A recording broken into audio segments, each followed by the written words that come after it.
ஒரு நாள் இல்லாட்டி ஒரு நாள் உன் பொண்ணுக்கு மாப்பிள்ளை கேட்டு என் வீட்டுக்கு தானே வரணும். அன்னைக்கு வச்சுக்கிறேன். ஆமா, நீயே மூஞ்ச தொங்க போட்டுட்டு இருக்க. ஜெயக்கொடி இவளும் கொஞ்சம் நாளா நம்மளுக்கு ரூட்டை விட்டுக்கிட்டே இருந்தா. நான் அதே கண்டுக்கல. அதே மூஞ்சிய தொங்க வச்சுக்கிட்டு இருக்கா. சரி சரி மாமனை கட்டிக்கிறேன். எந்திரிச்சு போடி. ஆமா, இவர் பெரிய மன்மத குஞ்சு. இப்படி பார்த்தா மன்மத குஞ்சு மாதிரி தெரியாது. ஒரு நிமிஷம். இப்ப மன்மத குஞ்சு மாதிரி தெரிறனா? இருடி, ஒரு நாள் நீ தூங்கிட்டு இருக்கப்போ குஞ்ச புடிச்சு நறுக்கி விடனா இல்லையான்னு பாரு. ஏய் ஜெயக்கொடி, அவசரப்பட்டு வெட்டிட போற. உன் மக வாழ்க்கையே இது நம்பிட்டே இருக்கு.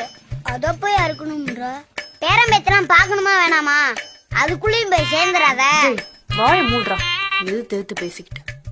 நீங்க சொல்லுங்க கலையரசி, உங்களுக்காக உயிரே தருவேன். வாய மூட மாட்டேனா?